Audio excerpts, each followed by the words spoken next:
les femmes de la joaillerie sont passionnées et cultivées, intelligentes et créatives, bosseuses et imaginatives. Elles sont brillantes. On imagine le monde des bijoux comme un secteur léger et opulent. La réalité est autre. C'est un monde qui exige l'excellence dans tous les domaines. Un monde de travail acharné, des artisans d'art aux mains de fée aux groupes internationaux à la puissance supranationale. Le monde des bijoux, c'est aussi une certaine image de la France qui s'impose depuis le XVIIe siècle. Et dans ce monde protéiforme, les femmes ont dû se sertir une place. Et elles ont réussi parce qu'elles sont brillantes. Dans ce podcast, Brillante, je vous fais découvrir non pas l'envers du décor, mais la réalité du monde joaillier au féminin en interviewant les femmes de la joaillerie.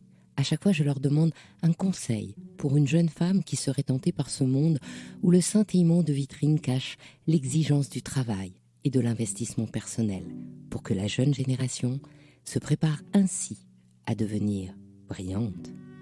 Dans cette émission, je reçois aujourd'hui une femme brillante, Evelyne Possémé, la conservatrice en chef du département des bijoux anciens et modernes au Musée des Arts Décoratifs à Paris, qui a été à l'initiative de la création de la célèbre Galerie des bijoux.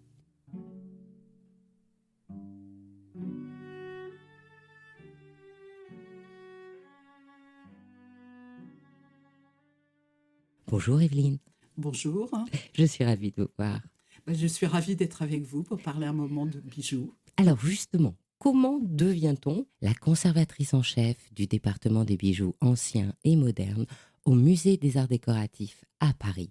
C'est une longue histoire sur plus de 40 ans. En fait, j'ai fait des études d'histoire de l'art à l'école du Louvre, que j'ai doublé d'études d'histoire et d'histoire de l'art à l'université. Parallèlement, j'ai fait des stages au musée de Versailles, au château de Versailles et au musée des arts décoratifs. C'est comme ça que je suis un peu rentrée par la petite porte au musée des arts décoratifs. Et lorsque j'ai fait mon stage au musée des arts décoratifs, on préparait l'exposition sur l'exposition de 1925, celle qui a eu lieu en 1975 ici. Donc j'ai travaillé sur cette période. J'ai participé au catalogue, ça m'a beaucoup intéressée et j'ai eu la chance du coup d'avoir une expérience dans ce domaine-là. Et ensuite, quand on a eu besoin de quelqu'un, Yvonne Brunamer, qui était le conservateur de cette période du 19e et du 20e siècle à l'époque, lorsqu'elle a eu besoin d'une assistante, a fait appel à moi. Et inutile de vous dire que j'étais vraiment ravie. Et j'ai commencé au musée le 1er avril 1977. Donc c'était vraiment un très beau poisson d'avril. Depuis, je n'en suis plus sortie. Et du coup, quelles sont les étapes? Donc j'ai été l'assistante d'Yvonne Brunamer pendant de nombreuses années. Donc j'étais rentrée en 77. En 1987, elle est devenue conservateur en chef du musée, donc elle m'a confié la direction du département Art Nouveau, Art Déco à l'époque, une période sur laquelle je travaillais déjà avec elle depuis de nombreuses années. Donc là, ça s'est fait tout à fait naturellement et j'étais ravie de la confiance qu'elle me portait. Et ensuite, bien sûr, j'ai commencé à travailler sur les bijoux. C'est une histoire assez drôle, je trouve, parce que en fait, Yvonne Brunamer, qui était vraiment mon maître et qui m'a guidée dans toute cette période de ma vie professionnelle, n'arrêtait pas de me répéter qu'il fallait se faire une spécialité. Bien entendu, je travaillais sur l'art nouveau, l'art déco, mais elle insistait beaucoup là-dessus. Et un jour, le conservateur du British Museum avait demandé à voir les collections de bijoux du musée qui, bien que n'étant pas ou que très partiellement présentées, étaient quand même connues des spécialistes, notamment la collection d'Henri Weber. Et le British Museum venait d'avoir la donation Ulgrandi, qui était un fonds très très important de bijoux, avec notamment beaucoup de bijoux français.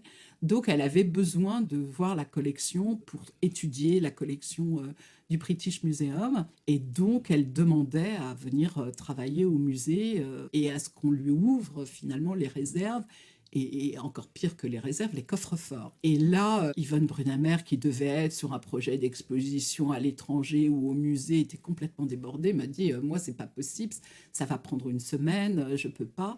Et elle était vraiment désolée, mais elle me demandait est-ce que vous pouvez vous en occuper? Je suis désolée de vous demander ce pinceau, mais est-ce que vous voulez bien vous en occuper? Je lui ai dit mais écoutez, je serais ravie de m'en occuper, ça pose aucun problème. Et effectivement, Judy Rudeau, puisque c'était elle, est venue et nous avons passé une semaine dans les coffres. À l'époque, tous les bijoux étaient emballés dans des petits papiers de soie, un peu comme les lots de pierre aujourd'hui, et dans des boîtes en plastique. Donc il a fallu tout déballer, regarder les pièces une par une. Donc ça a vraiment été une période extraordinaire.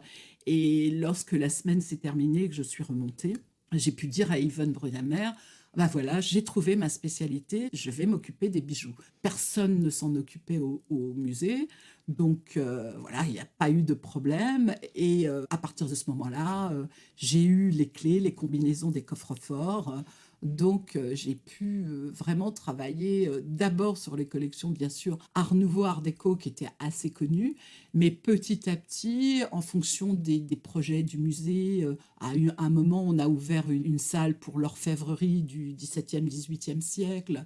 Donc il a paru naturel de regarder un petit peu, de jeter un œil sur les bijoux du XVIIIe siècle, qui étaient exposés, mais tout était mélangé. Enfin, les bijoux en verre côtoyaient des véritables émeraudes. Donc là, on a fait un tri, on a commencé à travailler sur les bijoux du XVIIIe et donc à les présenter dans cette salle d'orfèvrerie où on avait une ou deux vitrines. Donc ça a vraiment été un premier pas et parallèlement, je travaillais bien sûr pour ma thèse, master à l'époque, sur la collection Henri Weber, puisque c'était vraiment une part très très importante de la collection de bijoux 19e et 20e et début 20e du musée des arts décoratifs.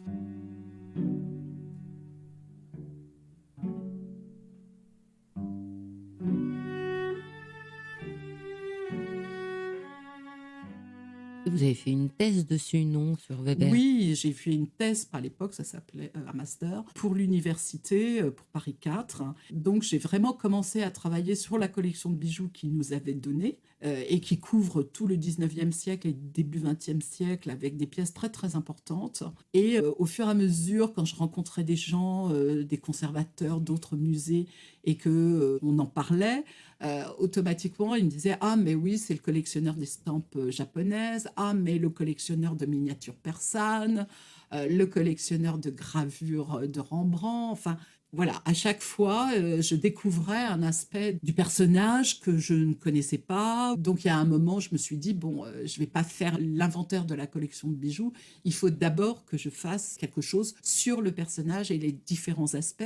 Donc il y avait son côté collectionneur, notamment d'estampes japonaises et de miniatures persanes, puisqu'encore aujourd'hui, c'est une des plus belles collections pour les deux corpus. C'est vraiment une collection qui encore aujourd'hui est admirée et connue. Et bien sûr, la partie bijoutier, joaillier, avec son frère, et ensuite toute la partie d'historien du bijou, puisqu'il était le rédacteur de son livre sur la bijouterie française au XIXe siècle, qui est un livre en 3 tomes extraordinaire, qui se lit très facilement, qui est vraiment encore aujourd'hui la Bible dans ce domaine.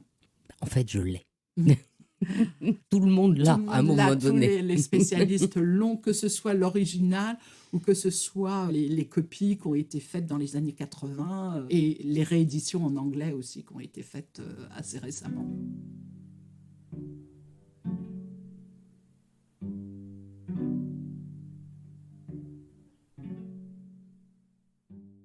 Vous faites une thèse sur Henri Weber, vous déballez les bijoux d'Henri Weber, vous les exposez, et d'un seul coup vous dites en fait il faudrait une grande galerie, c'est ça? Oui, enfin, j'ai pas été la seule à le penser, mais c'est vrai que plus on travaille sur un fond et sur un corpus, plus les choses apparaissent importantes pour vous, mais également pour votre hiérarchie, pour les gens de la maison. Et c'est vrai qu'à ce moment-là, on a fait, mais là, j'intervenais comme assistante. Marie-Noëlle de Gary, qui était le conservateur du département des arts graphiques à l'époque, avait découvert donc ce fonds de la Maison Fouquet, le fonds de dessin et d'archives photographiques de la Maison Fouquet. Et donc, elle avait proposé de faire une exposition sur cette grande maison. Et l'exposition a eu lieu en 1984. Et à ce moment-là, elle connaissait très très bien les dessins, mais beaucoup moins les bijoux. Et comme moi, depuis quelques années, j'étais en train de travailler donc sur les pièces de la collection Henri Weber, en train d'essayer d'identifier les poinçons. Enfin, je travaillais beaucoup à l'époque avec le directeur de la garantie, donc pour identifier tous ces poinçons. Donc j'avais acquis une certaine compétence par rapport aux matériaux, par rapport aux techniques, par rapport à l'identification des poinçons, ce qui n'est pas tout à fait évident. Et donc à ce moment-là, elle a demandé si je pouvais venir travailler avec elle sur cette exposition et l'aider à ce niveau-là. Donc c'est comme ça qu'on a commencé à travailler ensemble sur l'exposition Fouquet. On a obtenu justement que cette expo soit programmée. Mais encore au tout début, je me souviens, avant même l'ouverture de l'exposition, on avait un directeur à l'époque, qui n'est pas un directeur scientifique, un directeur administratif, qui nous disait oh bah vraiment, vous vous faites plaisir, il n'y aura pas un visiteur. Voilà, vous vous faites plaisir, en fait. Et on vous fait un beau cadeau. En fait, l'exposition s'est ouverte. Dès le 2e ou 3e jour, il y avait plus de 2000 visiteurs par jour. Le catalogue a été épuisé avant la fin de l'exposition. Et les retours qu'on a eus de collègues dans d'autres musées en Europe, surtout en Europe, ça a été que vraiment, grâce à cette exposition, eux avaient osé programmer des expositions de bijoux. Et c'était comme ça que les choses étaient reparties sur ce domaine-là. Et il faut savoir que des expositions de bijoux, il y en avait eu dans les années 60, une grande à Londres. Il y avait eu une exposition de bijoux au Louvre et à l'occasion avaient été présentés les bijoux de Braque, de Georges Braque, et ils avaient été acquis par l'État. Après, il y a eu des expositions à Londres, une grande exposition de bijoux à Londres dans les années 70. Mais depuis, il y avait eu quelques expositions en Allemagne, mais beaucoup plus autour de l'art nouveau et de l'art déco et des bijoux. C'était souvent des expositions qui étaient où on parlait de reliures et de bijoux sur la période art nouveau, art déco. Mais par contre, sur le bijou en tant que tel, là, il y avait pratiquement rien eu. Donc vraiment, l'exposition Fouquet a été le point de départ de tout un tas de manifestations qui se sont déroulées en Europe autour du bijou. Et ça a été un point de départ. Et je pense que depuis, il y a eu des périodes moins fastueuses, mais dans l'ensemble, le bijou intéresse. On sait que le bijou intéresse le public. Et donc, les musées ont tendance à programmer ce genre d'exposition.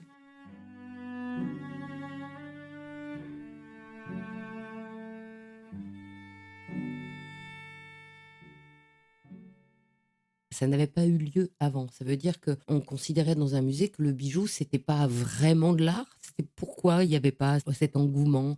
Bah, il y a un problème avec le bijou, c'est que quand on connaît, on se rend compte qu'à partir de la période romantique au 19e siècle, le bijou, enfin cette technique de la bijouterie-joaillerie, d'abord est très très proche de l'orfèvrerie, qu'à ce moment-là, à partir de la période romantique, vraiment les sources d'inspiration, les formes du bijou sont complètement dépendantes de l'évolution générale des arts décoratifs, ce qui n'était pas forcément le cas avant.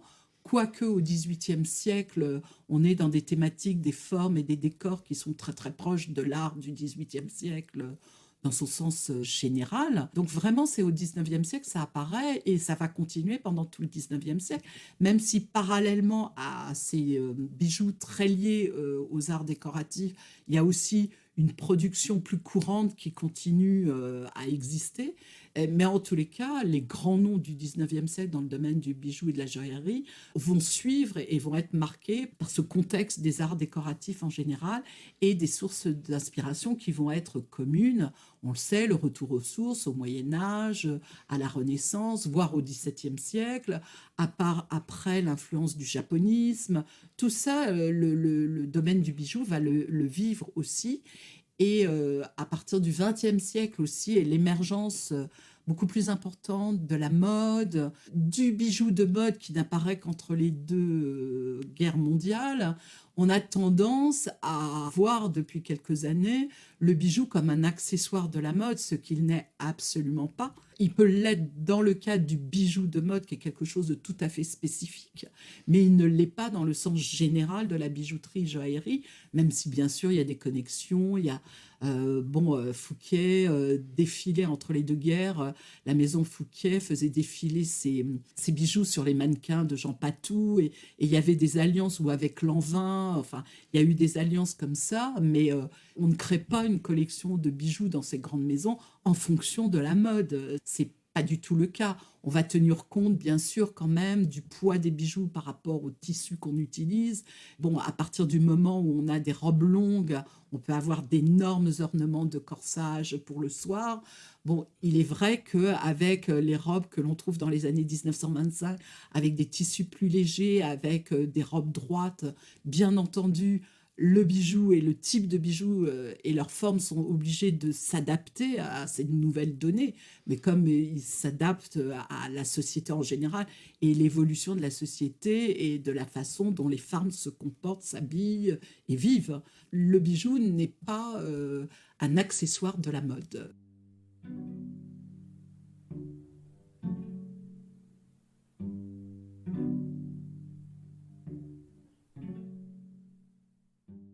Et donc cette première exposition confirme que le bijou est un objet d'art, et à partir de là, la galerie des bijoux. Oui, alors c'est à partir de ce moment-là, nous étions dans le musée en pleine mutation parce qu'il y avait eu le projet Grand Louvre, il y avait des agrandissements vers la partie du bâtiment qui est consacrée au musée du Louvre. Donc il y avait plus d'espace. On a réouvert en 85 le musée.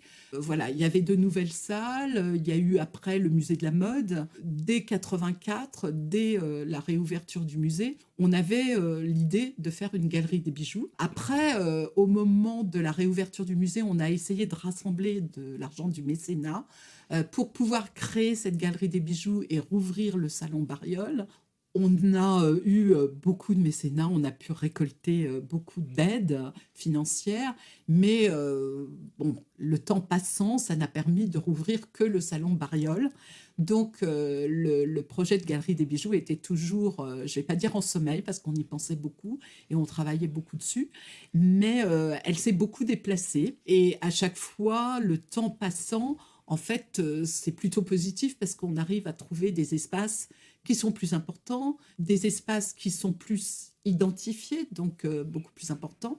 Au final, avec la galerie, au moment de l'ouverture du musée de la mode, il y avait un espace entre le musée de la mode et le musée des arts décoratifs qui était destiné à des expositions de mode, mais des expositions dossiers. Or, avec le système d'exposition, parce qu'on ne peut pas présenter la mode de façon pérenne, enfin avec des salles permanentes, c'est très difficile. Donc, on était sur des expositions qui se renouvelaient tous les 6 mois. Et c'était déjà un travail énorme pour les équipes de la mode. Elles n'ont pas pu investir ces espaces dossiers. L'idée est venue que ce lieu était très très bien pour une galerie des bijoux entre le musée de la mode et le musée des arts décoratifs. Et du coup, ça a été vraiment quelque chose de formidable pour le bijou, parce qu'on se retrouvait avec un lieu qui était clairement identifié, qui était à cheval entre le musée de la mode et le musée des arts décoratifs. Donc, on créait vraiment un lieu pour le bijou. On voulait être un peu la vitrine de la place Vendôme, de tous ces bijoutiers, de tous ces ateliers qui travaillent à Paris, et Dieu sait s'ils sont nombreux, même si le public ne les connaît pas. Et donc là, nous avons pris notre bâton de pèlerin avec le directeur du musée à l'époque pour aller voir toutes les grandes maisons, pour essayer de trouver de l'aide, du mécénat, de la collaboration.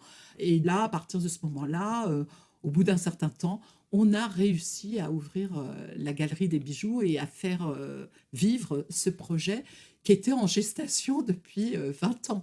Parce que finalement, on va ouvrir la galerie des bijoux en juin 2004. Or, le premier projet datait de 1984. Donc, vous voyez, voilà, la direction du musée était complètement consciente de l'importance de ce projet.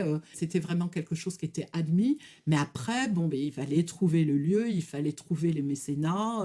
C'était quand même un projet très, très important, hein, on le voit d'un point de vue architectural, avec la passerelle, les vitrines, tout ça, c'était pas un petit projet, c'était vraiment, je dirais pas comme une galerie, l'ouverture d'une galerie permanente, mais c'était quand même le cas, c'était un projet très important.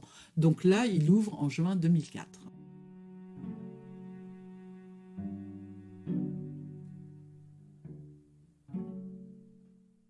Et vous m'avez dit que, par exemple, c'est compliqué d'ouvrir comme ça un espace pour les bijoux et que on avait oublié la partie restauration des bijoux. Oui, alors bien sûr, on m'avait demandé de préparer un budget bien en amont. Et bien sûr, j'avais prévu, ne serait-ce que tout le monde sait que les bijoux en argent se patinent et que donc il faut les nettoyer régulièrement. Ça peut pas être confié à n'importe qui. D'abord parce qu'on avait des pièces en argent qui étaient des pièces anciennes du XVIIe siècle, voire du début du XVIIIe siècle. Et là, ça demandait vraiment des vrais professionnels, des restaurateurs. Bien entendu, moi, j'étais vraiment complètement au niveau des bijoux, en train de travailler avec les architectes pour la mise en place, pour le regroupement des bijoux, pour tout le côté esthétique de la galerie. Et je ne suivais pas tous les détours financiers et tout ça autour du projet.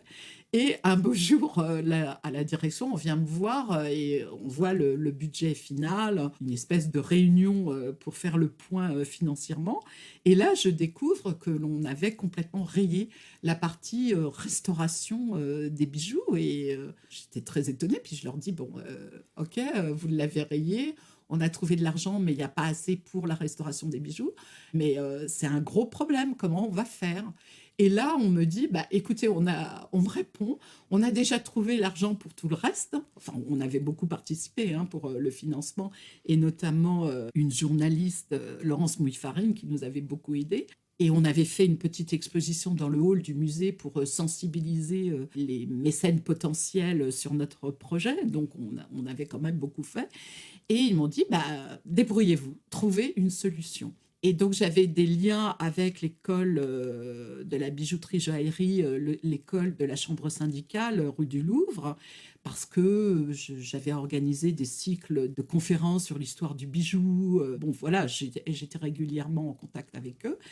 Et donc, dès le lendemain, après avoir appris cette nouvelle, j'ai appelé un des professeurs, M. Baldocchi, qui est maintenant le directeur de l'école, et je lui ai expliqué. Je lui ai dit, écoutez, vous êtes au courant de notre projet d'ouverture de galerie des bijoux, mais voilà, là, vraiment, j'ai un gros problème.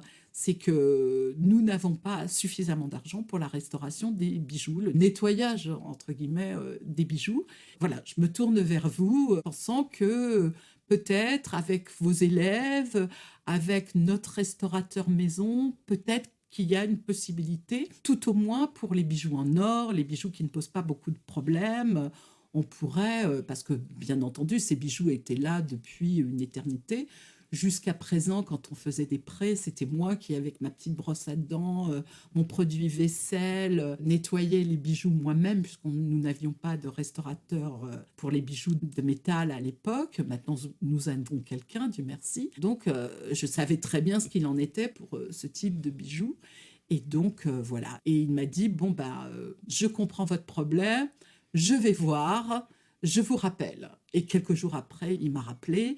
Et effectivement, on a organisé tout un système avec les étudiants qui étaient en CAP, les étudiants qui étaient en BMA.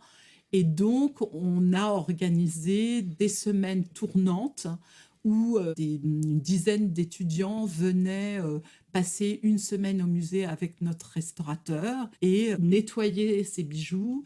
Et de plus, ils faisaient tout un travail intellectuel puisqu'ils essayaient de comprendre comment le bijou avait été construit, réalisé.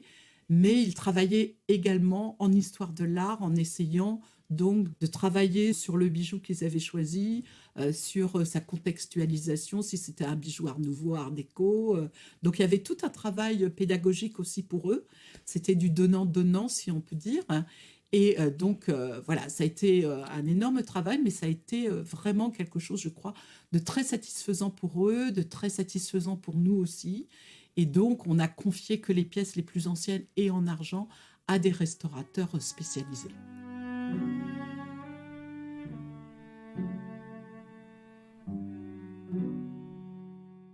Et aujourd'hui, comment un bijou rentre à la galerie des bijoux? Aujourd'hui, je dois dire que les legs, les donations sont moins courantes. Une donation comme celle d'Henri Weber, c'est quelque chose d'extraordinaire et qui n'arrive pas tous les jours, même si nous avons actuellement des promesses de legs, notamment sur une collection d'épingles de cravate, enfin, et d'autres. Mais les bijoux entrent soit parce que nous pouvons les acquérir, hein, soit par donation ou par legs. Mais legs, c'est beaucoup moins courant. Les donations sont plus courantes, mais je vous avouerai que pour les bijoux, c'est quelque chose, quelquefois, une fois par an. Ça arrive beaucoup plus souvent pour les bijoux contemporains. Ça arrive beaucoup moins souvent pour les bijoux anciens. Ceci dit, on arrive quand même à avoir des donations extraordinaires. Là, nous avons eu cette année une donation d'un pendentif avec des diamants et des perles naturelles splendides qui vient de nous être donné par une dame âgée qui tenait cette pièce de famille de sa grand-mère, parce que je pense que c'est une pièce qui date de la fin du 19e ou du début du 20e siècle.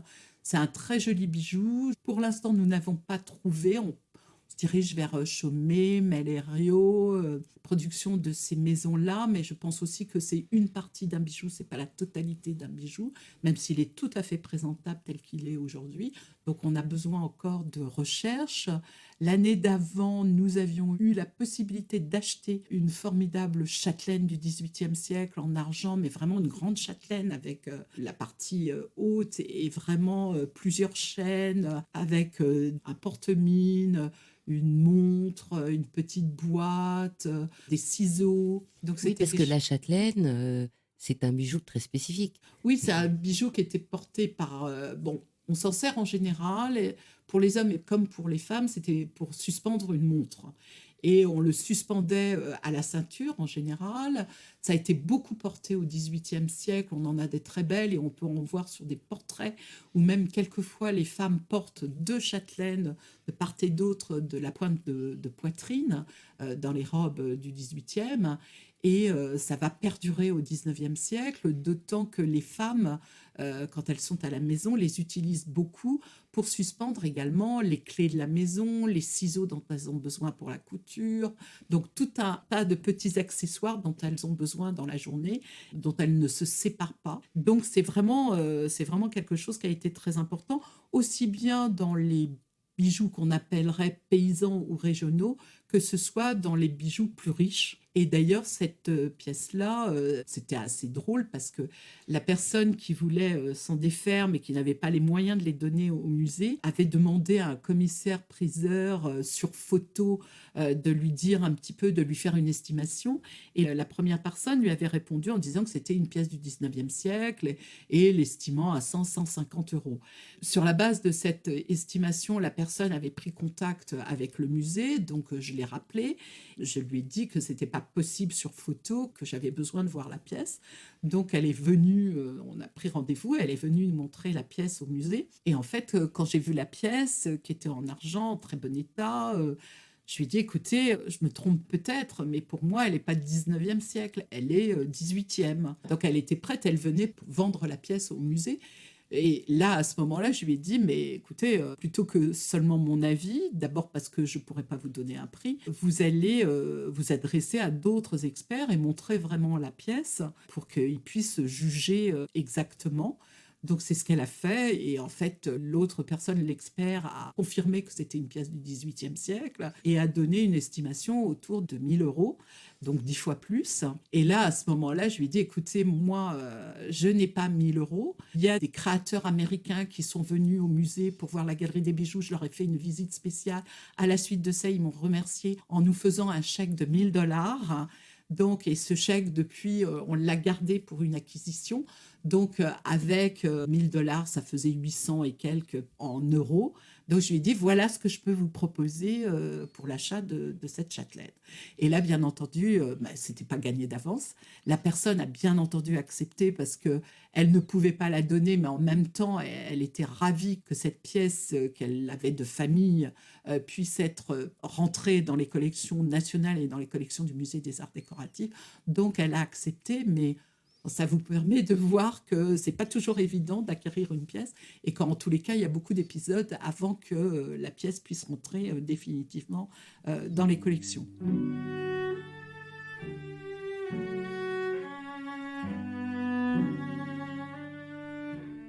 Les manières de rentrer au musée, c'est un, vous pouvez l'acheter. Deux, il y a une donation, c'est-à-dire je vous donne une pièce, c'est ça? Un Une ou bijou. plusieurs pièces, Voilà. oui, ça dépend. Et un leg, c'est j'ai écrit dans le testament. C'est ça la Voilà, différence c'est ça. entre la Oui, oui, oui, donation oui, et le c'est leg? ça. C'est après la disparition de la personne, elle lègue au Musée des Arts Décoratifs. Souvent, là, ce sont des collections, des ensembles assez importants. D'accord. Après, les donations, c'est plutôt, oui, une pièce, deux pièces, mais ça peut être des pièces très importantes. Et là, pour la châtelaine, c'était une acquisition, mais auprès d'un particulier. Et nous, le musée, on peut acheter aussi auprès de marchands, ce qui est assez rare quand même, mais on peut aussi acquérir en vente publique, ce qui a été le cas pour un certain nombre de pièces phares de la Galerie des Bijoux. Je pense au collier de Dunant, la bague boule aussi de Sandoz, elle a été acquise en vente publique. Là, c'est une histoire un peu complexe. La bague boule de Dunant avait été exposée en 2009 dans notre exposition Bijoux Art déco et avant-garde. Depuis, on était en discussion avec la personne propriétaire. Malheureusement, ce monsieur est décédé et donc les héritiers n'ont plus tenu compte des tractations et ils ont mis en vente publique.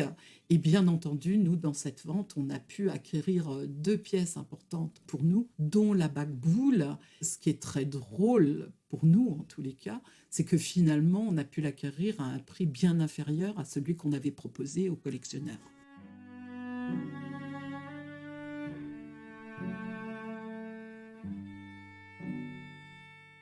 Une fois que vous avez cette galerie des bijoux, elle reste plus ou moins fixe et après, vous faites aussi des expositions? Oui, le but, c'est que la Galerie des Bijoux, c'est une présentation permanente des collections du musée. Les pièces, pour la plupart, les pièces qui sont exposées sont des pièces qui appartiennent à nos collections ou que nous pouvons acquérir.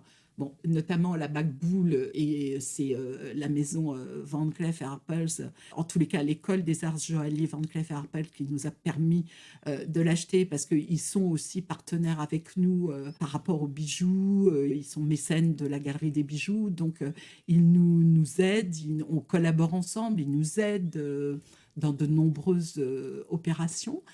Donc c'est très important et on a vraiment une relation avec eux par rapport aux expositions qu'ils font, par rapport aussi aux films qu'on peut faire à partir des collections du musée quand eux, ils ont besoin de pièces, quand ils font des films sur des thématiques. Donc c'est quelque chose de très important.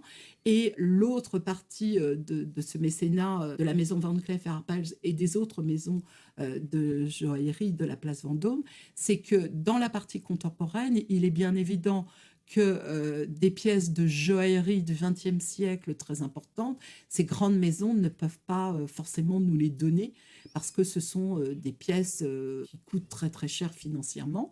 Et donc, on a instauré un système de dépôt et de donation dès le départ. C'est que pour les grandes pièces de joaillerie, on comprenait très très bien que ça faisait partie des collections de ces grandes maisons, mais qui ne pouvaient pas nous les donner, mais que par contre, ils pouvaient nous les déposer à long terme. Donc, elles sont présentes dans la Galerie des Bijoux. Et en contrepartie, ils s'engageaient à nous donner assez régulièrement des pièces de joaillerie moins importantes ou des pièces de bijouterie dans leur collection. C'est ainsi qu'on a le grand collier avec boule de Cartier, qui fait partie des collections. C'est ainsi que Van Cleef nous a donné récemment un exemplaire de la broche du clip ballerine avec des saphirs et des diamants. C'est un échange entre nous et les donations qu'ils font peuvent être des donations importantes. Hein. C'est le cas Tajard, le bracelet qu'il a donné, qui est actuellement dans l'exposition Luxe, c'est vraiment une pièce magnifique et il a été un des premiers grands joailliers à donner pour la Galerie des Bijoux avant même l'ouverture. Bon, c'est pareil avec d'autres maisons, c'est pareil avec Cartier, c'est pareil avec Chanel. Il y a des dépôts et il y a des dons.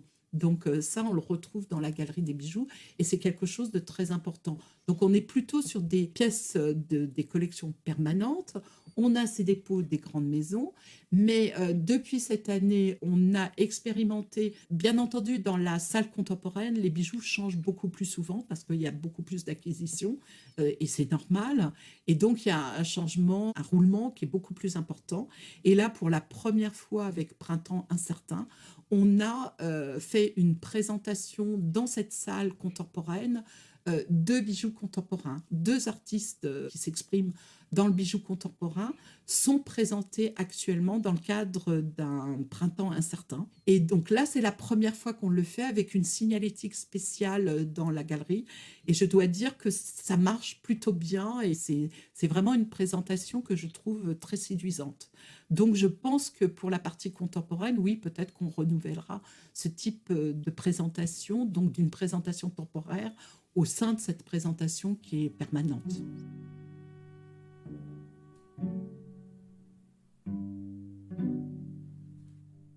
Et à la suite, il y a la galerie, l'exposition, les livres.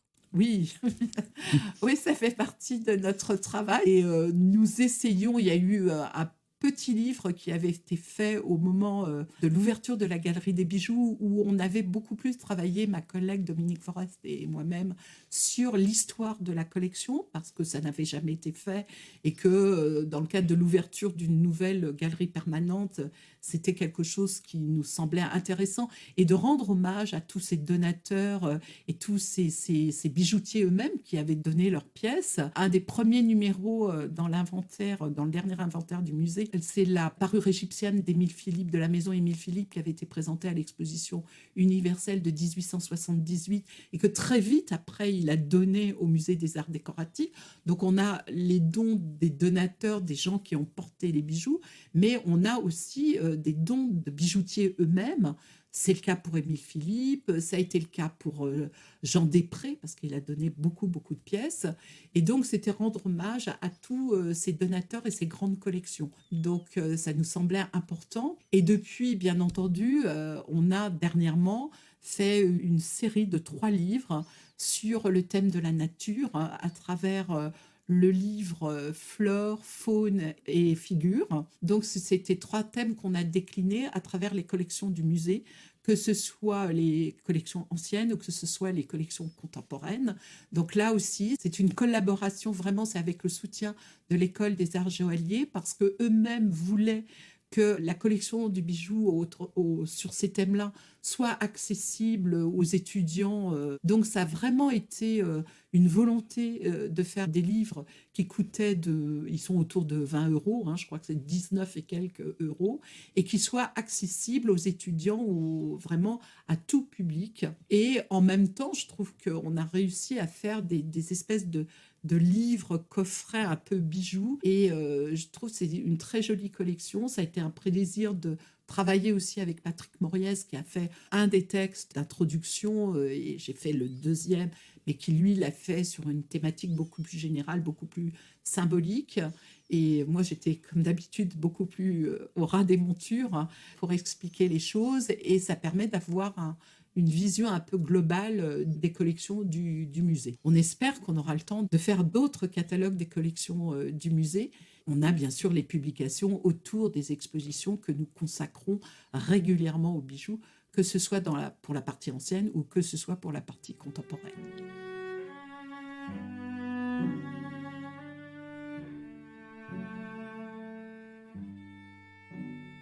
Et le web? Alors le web, nous alimentons le site du musée, bien entendu, et il y a une part importante qui est consacrée à la Galerie des Bijoux, avec une visite virtuelle de la galerie, donc tout le monde peut voir. On a tous les textes que nous avons faits sur les différentes publications, enfin de l'ouverture, sur les donations, l'historique de la collection, ou que ce soit les textes d'introduction sont disponibles. Donc, il y a une espèce de chronologie de l'évolution du bijou qui se retrouve sur notre site. On a développé une bibliographie, on parle aussi des différentes publications. Nous faisons régulièrement des films, alors certains très très poussés, qui ont été faits donc avec la collaboration de l'école des arts joailliers, notamment sur une très belle châtelaine du XVIIIe siècle, avec non seulement la montre, mais beaucoup de petites boîtes en pendant. Et donc vraiment, on a ouvert toutes les petites boîtes, on a sorti tous les objets qu'il y avait à l'intérieur. Donc on a fait tout un travail comme ça sur différents bijoux, et ces films sont accessibles non seulement sur le site de l'École des Arts Joailliers, mais sur le site du Musée des Arts Décoratifs. Et on essaye à chaque fois de rajouter des pièces. Là, on vient de rajouter un film que nous avons fait sur le pendentif l'agneau pascal qui se trouve dans l'exposition Luxe. Donc, bien sûr, c'est une pièce extraordinaire avec cet agneau dont la forme est représentée par une perle, une grosse perle baroque. Mais on a filmé aussi parce qu'en fait, le livre sur lequel l'agneau est posé, en fait, c'est complètement ajouré, et on pensait bien que ça avait été fait pour mettre certainement des crèmes odoriférantes parce que à cette période-là, au XVIe siècle, le luxe suprême, c'était aussi les parfums et se mettre à l'abri de toutes ces odeurs plutôt désagréables qui pouvaient régner un peu partout. Et donc, ils avaient des pendentifs comme ça avec des crèmes spéciales. Et donc, on a découvert qu'effectivement, sur un des côtés, des petits côtés du livre, on pouvait ouvrir pour pouvoir charger ce petit réceptacle.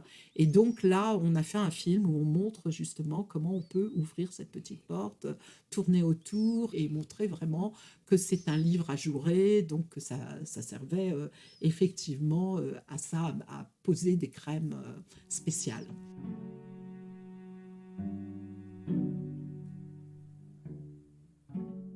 Cette galerie des bijoux qui permet de faire rayonner le bijou à travers aussi, donc on vient de le dire, hein, l'exposition, les livres, le web, etc., etc.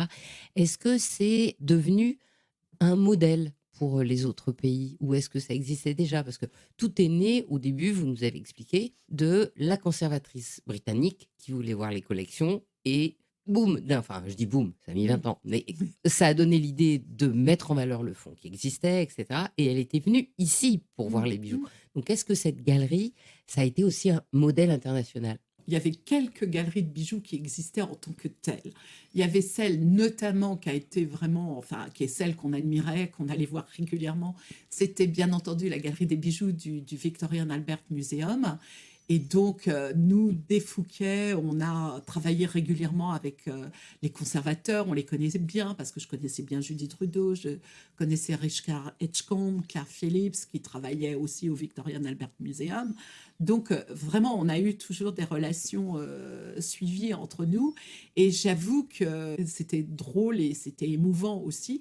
C'est que lorsque nous avons ouvert la galerie des bijoux ici à Paris le 1er juin 2004, le Victorian Albert Museum fermait sa galerie pour rénovation pendant 1 an.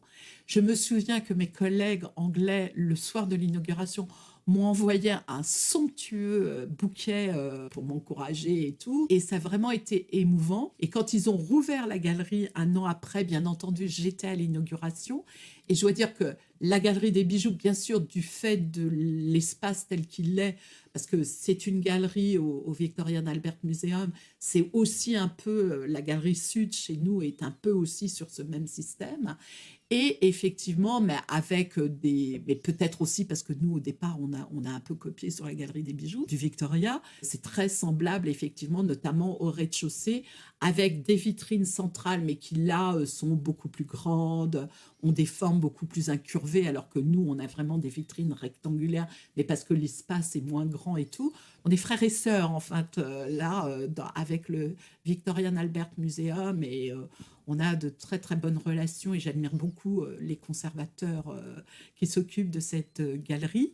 Il y avait aussi le musée de Pforzheim, où là, vraiment aussi, c'était un plaisir de visiter la première fois ce musée. Mais là, c'est vraiment un musée complet qui est consacré aux bijoux, donc avec une construction moderne, hein, parce que le bâtiment a été conçu pour ce musée, donc on est vraiment dans une construction des années 70, un très beau musée encore aujourd'hui, et avec des collections extraordinaires, mais donc du coup la présentation est pas du tout la même, voilà, mais c'était les référents à l'époque. Maintenant, il y a d'autres musées. Je ne connais pas, mais je connais les collections, je connais les conservateurs du musée de Boston, où là, il y a une grande collection de bijoux avec des collections de l'Antiquité jusqu'à nos jours. Et ils sont très, très intéressés. Enfin, vraiment, ils s'occupent beaucoup de cette collection. Donc voilà, il y a le musée de Richmond aussi, où ils ont beaucoup de pièces.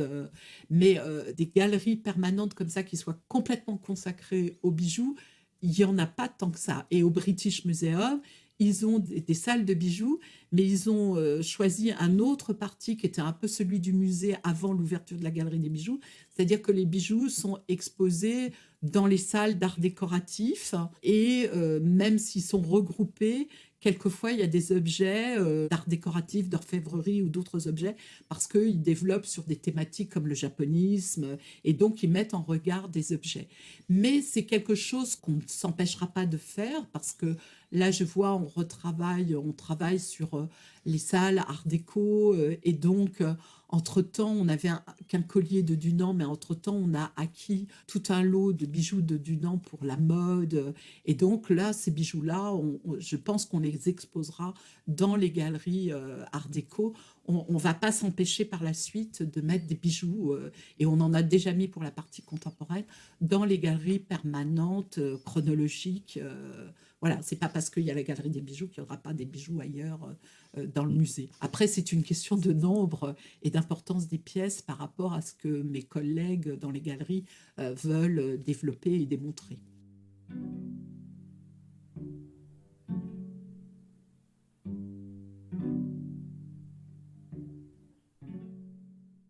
Et est-ce qu'une femme, ça a été un atout ou pas? Et est-ce qu'il y a beaucoup de conservateurs femmes ou est-ce qu'on les dédie à la mode ou est-ce que... Alors, ce genre de problème, je dois dire que je ne l'ai jamais rencontré au sein des musées. D'abord parce que parmi les conservateurs, il y a beaucoup de femmes, pour des raisons certainement financières, parce que c'était moins bien payé, donc automatiquement, c'était plutôt des femmes. Mais vraiment, ça n'a jamais été un problème. La culture, c'est vraiment, enfin, et en tous les cas, les musées, c'est vraiment un domaine où les femmes sont... je crois même qu'on est plutôt en supériorité, peut-être moins maintenant, mais à une époque, on était en supériorité. Enfin, il y avait plus de conservateurs femmes que hommes, et ça n'a jamais été un problème par rapport à... Je vous pose la question parce que, vous voyez, quand je parle de bijoux, on me dit « Ah ouais, non, mais c'est un truc de femme ». Alors que c'est pas vrai. C'est pas vrai parce que je me rends compte que par d'autres biais, souvent les collectionneurs, il y a des collectionneurs femmes, mais il y a beaucoup de collectionneurs hommes, soit parce qu'ils sont intéressés par le bijou comme Henri Weber parce que c'était leur métier, soit ils arrivent aux bijoux par le biais des pierres et des gemmes, parce qu'il y a beaucoup d'hommes qui sont dans le domaine de la gémologie, et je les comprends tout à fait, c'est quelque chose de passionnant, soit parce qu'ils arrivent par... bon, il n'y a pas beaucoup de bijoux dédiés aux hommes, on a les épingles de cravate, mais on sait qu'il y a de très grands collectionneurs de montres. Donc voilà, ils arrivent par des biais différents, mais encore une fois, limiter le bijou à un accessoire de mode, c'est vraiment un point sur lequel j'essaie de faire évoluer les choses depuis plus de 40 ans, parce que je trouve que le bijou porte en lui tellement de choses différentes de par l'utilisation des matériaux, de par les techniques, de par la symbolique qu'il peut y avoir dans les bijoux. Enfin, c'est quelque chose d'énorme, tant au point de vue du pouvoir que la symbolique au niveau des sentiments ou au niveau patriotique. On ne parle jamais des bijoux patriotiques, mais il y a plein de bijoux politiques depuis le XVIIIe siècle. Et le bijou, ça couvre toutes les périodes, depuis la préhistoire jusqu'à nos jours. Et en plus, on essaye de montrer à travers les livres qu'on fait, à travers les présentations, que le bijou peut être aussi objet d'histoire de l'art, au même titre que la peinture, que la sculpture, que tous les arts décoratifs en général. Et ça, c'est quelque chose de très important. Et en plus, il y a tellement de sortes de bijoux. Il y a la haute joaillerie. Maintenant, il y a une joaillerie plus courante. Il y a la bijouterie qui ne se porte pas de la même façon. On a parlé des bijoux de mode. On a parlé, il y a la bijouterie fantaisie, il y a maintenant les bijoux d'artistes qu'on connaît depuis les années 50 et même avant.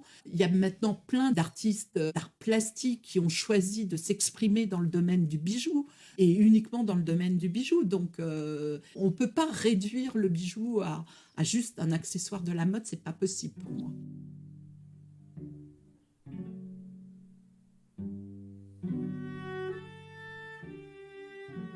Et donc, votre prochaine envie, qu'est-ce que vous auriez envie de faire maintenant, après tout ça? Après l'expo, la galerie, les autres expos, l'achat des nouvelles pièces, les livres, le web. Maintenant, vous auriez envie de faire quoi pour défendre cette idée du bijou? Bah, là, on essaie de vraiment, et je crois qu'on commence à y arriver parce qu'il y a beaucoup d'étudiants de l'université qui font des masters, voire même des thèses dans le domaine du bijou. Il y en a de plus en plus et ça, c'est vraiment quelque chose d'important. Donc, l'université s'intéresse aux bijoux. Donc, vous voyez, ça sort un peu du cadre. Et le but, c'est vraiment, mais je ne suis pas la seule, hein, les directeurs des grandes maisons et tout. Donc, c'est vraiment de montrer que le bijou est un art décoratif à part entière parce qu'il a des sources d'inspiration, il y a tout un travail d'histoire de l'art qui peut être fait autour. Hein.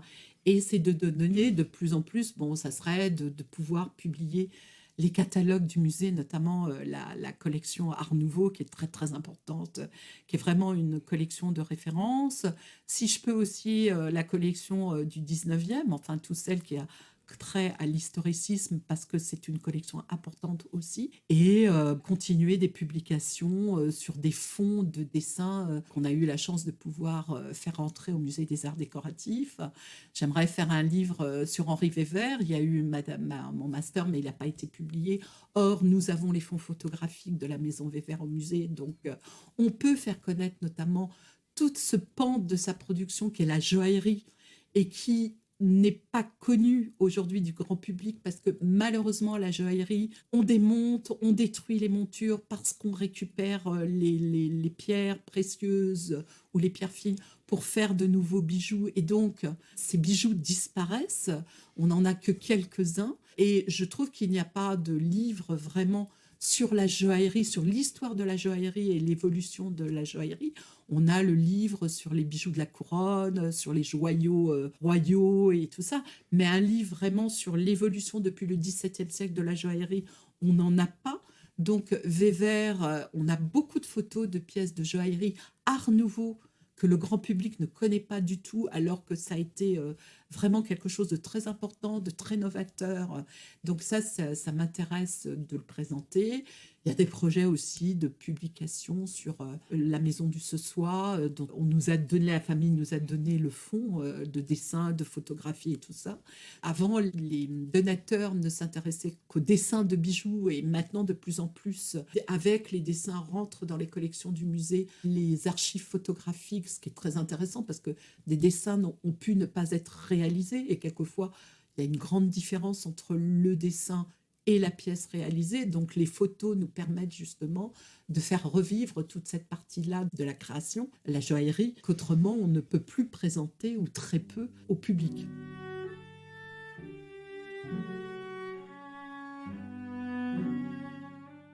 Et on vient de parler des étudiants. Si vous aviez un conseil à donner à une jeune femme aujourd'hui qui voudrait demain être la conservatrice en chef du département des bijoux anciens et modernes du Musée des Arts Décoratifs, qu'est-ce que vous lui diriez? C'est vrai que j'étais un peu seule pendant longtemps dans ce domaine-là, même si bien sûr au Louvre, ils s'intéressaient aux bijoux par rapport aux joyaux de la couronne.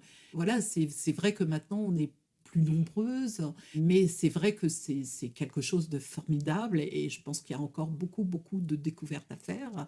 Il y a beaucoup de travail à faire, par exemple, travailler sur le XVIIe, le XVIIIe siècle, c'est beaucoup plus difficile parce qu'on a les gravures, on a les dessins, mais il y a très peu de pièces qui ont survécu.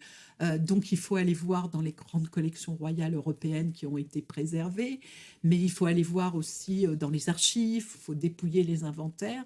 Donc c'est un travail vraiment de fond, mais je pense que à partir du moment où on a de plus en plus d'étudiants qui vont jusqu'au doctorat, ça a été le cas pour cette étudiante qui a travaillé sur Tavernier et qui a permis de découvrir beaucoup de choses. très, très intéressantes. Donc, on voit qu'il y a vraiment de quoi Cécile Dugan. faire. Oui, voilà, qui travaille actuellement à l'École des Arts Joailliers, justement. Il y a vraiment matière à faire des recherches. Et à partir de ces recherches qu'elles auront faites dans le cadre de leurs études, ça leur permettra justement d'accéder, d'apparaître déjà comme des spécialistes, au moins dans un domaine du bijou. Et ensuite, à elles de choisir, parce que les métiers sont très différents, à elles de choisir si elles veulent être dans des grandes maisons. J'ai beaucoup de stagiaires qui sont passés ici et qui maintenant se retrouvent à travailler pour des grandes maisons, que ce soit Vuitton, que ce soit enfin, toutes les grandes maisons qu'on connaît à Paris et qui travaillent dans ces sections-là de joaillerie ou de bijouterie de ces grandes maisons. Ça peut être aussi dans le commerce d'art et ça peut être aussi dans les musées, parce que des collections de bijoux, nous en avons, nous, au Musée des Arts Décoratifs, mais bon, c'est pas des collections, elles n'ont pas la même ampleur qu'au Musée des Arts Décoratifs, mais dans les musées de province, il y a des collections de bijoux régionaux, il y a des collections, oui, de bijoux bourgeois entre ce qu'on appelle les bijoux régionaux et les bijoux un peu plus importants, un peu plus riches. Bon, je suis sûre qu'il y a des collections assez importantes dans certains musées de province, donc il pourra y avoir effectivement des conservateurs non seulement au Musée des Arts Décoratifs, mais aussi dans d'autres musées.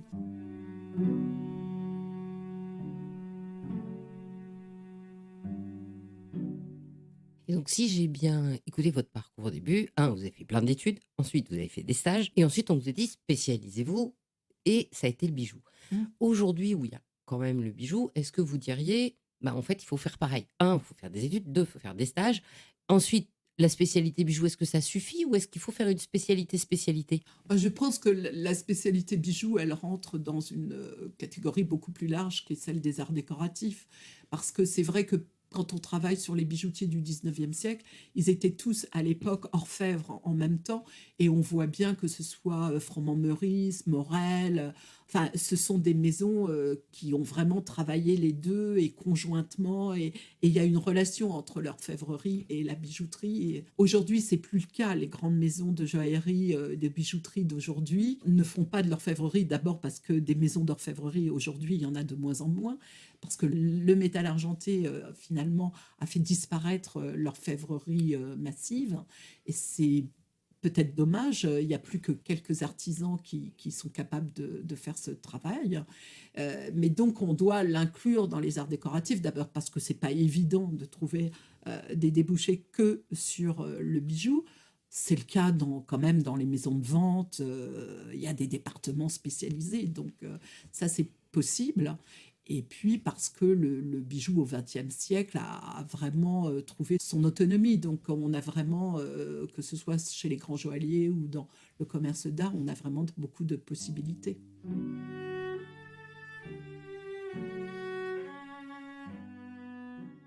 Un dernier mot pour le mot de la fin? Je ne saurais pas quoi vous dire. Je me suis beaucoup racontée. Non, j'ai beaucoup d'espoir maintenant que le bijou soit reconnu, que des étudiants travaillent non seulement sur des grandes maisons et sur l'historique, mais il y a aussi quelque chose qui m'intéresse, et il y a beaucoup de créateurs contemporains qui s'y intéressent. C'est plus que le rapport du bijou avec la mode, c'est le rapport du bijou avec le corps. Et ça, c'est quelque chose qui a été très peu exploré, que certains créateurs contemporains explorent aujourd'hui. Et on le voit parce que quelquefois, ils réalisent des bijoux extravagants dont on se demande comment on peut les porter, puisqu'on se dit qu'à la limite, il faut être toute nue pour pouvoir les porter et tout ça. Et le rapport du bijou au corps, on voit bien que quelquefois, le bijou peut couper le corps, barre le corps, alors que d'autres fois, il s'adapte parfaitement à un décolleté, il prend la forme du corps, d'autres fois non. Donc il y a un rapport du bijou au corps que je trouve qui n'a pas été étudié pour l'instant. Je sais que certaines créatrices comme Monica Brugger réfléchissent là-dessus, enfin globalement sur le bijou. Et ça, je trouve que c'est très prometteur que les historiens aussi travaillent avec les créateurs contemporains, parce que je pense qu'eux réfléchissent beaucoup sur le bijou. On l'avait vu parce que l'exposition Médusa au musée d'art moderne de la ville de Paris avait comme ça ouvert plusieurs pistes de réflexion. Moi-même, je suis plutôt au ras des montures, comme je disais, et jusqu'à présent, j'avais la présence de cette collection dont il fallait s'occuper, qu'il fallait montrer, qu'il fallait réussir à montrer, à faire découvrir au public. Donc, je me suis beaucoup moins penchée sur ce côté-là de la réflexion intellectuelle, je veux dire, sur le bijou. Mais en plus, beaucoup de créateurs contemporains le font, donc, et beaucoup mieux que moi. Donc voilà, mais je pense que ce rapport au corps, on peut aussi l'étudier par rapport aux bijoux plus anciens, sur toute l'histoire du bijou. Ça peut être quelque chose d'intéressant. Je ne sais pas jusqu'où ça peut mener, mais je pense que ça peut être intéressant. D'accord, donc bien, j'ai bien compris, il faut étudier le bijou aussi par rapport au corps. Eh bien, Evelyne Possémé, merci beaucoup, c'était un plaisir de vous recevoir. Merci à vous, c'est toujours un plaisir de parler de bijoux. À bientôt, au revoir.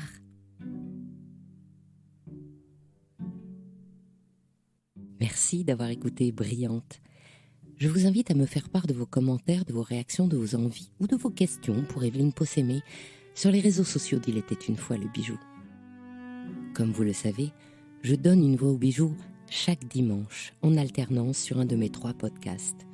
Dimanche prochain, je vous retrouve sur le podcast Le bijou comme un bisou, où je vous raconterai les légendes du diamant. Une façon brillante d'introduire la nouvelle thématique du podcast Il était une fois le bijou, qui explorera cette fois le diamant et commencera le 31 janvier par l'interview de François Farge, le professeur au Muséum national d'histoire naturelle qui a ressuscité les diamants de Louis XIV. Pour ne manquer aucun de nos rendez-vous du dimanche autour du bijou, abonnez-vous à chacun de ces 3 podcasts sur votre plateforme d'écoute préférée ou sur YouTube. Et encouragez-moi en mettant des commentaires et en partageant. C'est ce qui permet de référencer les podcasts. Si vous êtes sur Apple Podcasts, mettez plein d'étoiles et partagez sans modération. Je vous souhaite une semaine brillante. À dimanche prochain. Et en attendant, soyez brillante.